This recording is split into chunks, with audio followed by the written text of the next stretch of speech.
Hello everyone and welcome to week 10. This week we're going to continue to work on our research project. I'm going to be giving you a lecture on working with sources, which hopefully you're finding a lot of great sources online at the Clarion Virtual Library right now. We're also going to be reading Bruno Beetleheim's essay, The Child's Need for Magic, which is found on pages 318 through 326 in The Conscious Reader. Then you're only going to have 2 assignments this week. First, you're going to be participating in the discussion forum for week 10. Then you're going to be turning in your journals for week 10. I know that I said your annotated bibliography is due this week, but I'm pushing it back 1 week in order to give you some time to prepare. I will be introducing the assignment later this week, though, so that you can begin to work on it. So, about the reading in this week's reading in The Conscious Reader. In this essay, Bettelheim gives a defense of fairy tales, which draws a lucid contrast between the reasoning of children and that of adults. One thing to notice is how well the author makes use of pertinent examples to recreate a child's sense of reality. So let's talk a little bit about working with sources, because you're going to be using sources a lot in your research paper. So one thing you want to think about is reading actively with attitude. Reading actively means working with a text as you read, skimming, reading for meaning, and rereading passages that leave you with questions. It means underlining and highlighting text, noting your reactions in the margins, and taking notes carefully and systematically. It also means never taking what you read at face value. It means asking questions, looking for implications, making inferences, and making connections to other sources. When you are reading actively, you should be writing in your text. Even if it's something that you don't feel comfortable writing on the page, you can write notes on the side of the page, but you should always be writing. That engages your critical mind as a process. Use research questions to read critically. By now, you've developed some research questions. These help you focus your attention on your issue, and they provide the foundation of your search plan. They're going to help you really figure out what you're searching for as you're doing research. And they're going to help direct you to specific sources as you collect your information. Your research question also provides the basis for developing a position on your issue, which you can also use to guide your critical reading. So if you look down at the diagram, this is from the Bedford Researcher. This is how you go about gathering research. First, you develop a research question, right? And then you develop a position statement by collecting information and working with your sources.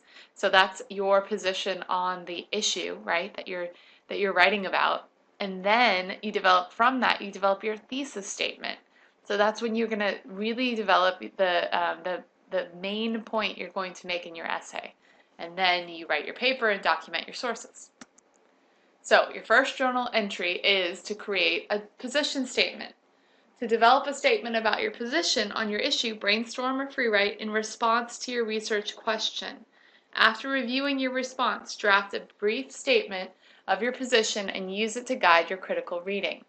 So in your journal, I want you to write your current research questions. I want you to brainstorm or free write in response to your research question.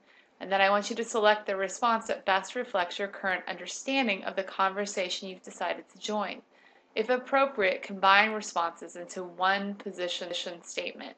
Then write your position statement. Here's some sample position statements. So if you had a research question, what should be done about steroid use by adolescent girls involved in competitive sports? You could make this into the following position statement. Steroid use by adolescent girls involved in competitive sports should be addressed by educating athletes, parents, and coaches about health consequences, emphasizing fair play. Do you see how that takes the idea that's being thought about in the research question and takes it to a specific thing that's going to be thought about and defended, a claim that's going to be defended in the actual paper. Here's another example. What dangers are associated with U.S. reliance on private military cooperation corporations and its war on terror. The over-reliance of the United States on private military corporations is a danger to national and international security. So instead of looking at what all the dangers are, the position statement actually makes a claim that by over-relying on the private military corporations, we're putting ourselves in national uh, uh, security risk, right? So hopefully this helps you really kind of narrow down what a position statement is. You will be expected to develop a position statement much like the ones on the right as part of your journal entry this week. All right, so how do you read with an attitude? Reading critically means reading with an attitude. Your attitude will change during your research writing process. As you begin to read your sources critically, your attitude might be one of curiosity. You'll note new information and mark key passages that provide you with insights into the conversation you're joining. You'll adopt a more questioning attitude as you try to determine whether sources fit in your project or are reliable. Later, after you begin to draw conclusions about the conversation, you might take on a more skeptical attitude, becoming more aggressive and challenging arguments made in sources than you were at first. Regardless of where you are in your research writing process, you should always adopt a critical attitude. Accept nothing at face value. Ask questions. Look for similarities and differences among the sources you read. Examine the implications of what you read for your research project. Be on the alert for unusual information and note relevant sources and information. Most important, be open to ideas and arguments even if you don't agree with them.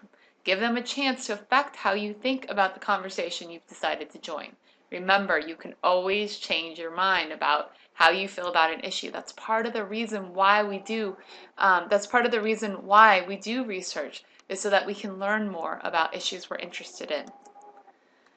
So as you read critically, you want to be able to answer the following questions while you're reading your sources. Are the information, ideas, and arguments in the source relevant to my research question and position statement? Does this source present information, ideas, and arguments that make me reconsider my research question or position statement? Does this source provide any new information, ideas, or arguments? Does this source offer a new perspective on the conversation? Also, reading actively means interacting with sources and considering them in light of the conversation you decided to join. You want to mark your sources, you want to annotate your sources, and you want to take notes. And so when you're reading, you want to pay attention to the following information. Identify the type of source that you're reading. Is it a primary or secondary source? Identify the main points and key points to support it. Okay, this is all going to come in handy when you're doing your annotated bibliography, trust me. Consider use of evidence. So, do they use evidence to support the claims that they're making in the essay that you're reading? Are there appeals to authority? Are there appeals to emotion, right? Pathos. Are there appeals to principles, values, or beliefs? Appeals to character, appeals to logic, reasoning based on empirical evidence. So really think about these, how the person is arguing in their essay, and what evidence they're providing to support what they're saying. Identify new information and similarities and differences. Do your sources tend to fall into one or more genres, such as scholarly journals, books, web pages? Do your sources tend to be primary or secondary? Do authors of your sources tend to agree with each other, disagree, fall into various groups? Describe the pattern that you see. Does the information in one or more sources contradict information in other sources? Do authors tend to rely on similar arguments and evidence? If so, describe the arguments and evidence. Are any sources cited frequently by the authors of other sources? If so, identify that source. This is how you start to see the whole conversation between all the sources that you're reading. All right, so what's in your future is we are going to be writing an annotated bibliography. So you should have, by the end of this week, you should have at least 4 to 6 sources you feel very comfortable with, that you feel like are good sources that you plan on relying on in your research in this research paper. By midweek or later this week, I'll be posting information about the assignment for next week, and it's a big assignment, so be prepared. Set aside some time. Um, if you have any questions, please feel free to reach out to me via email, or if you're really confused, we can set up a time on the phone to chat. So I hope you guys are doing well, and I apologize for being a day late in posting content this week.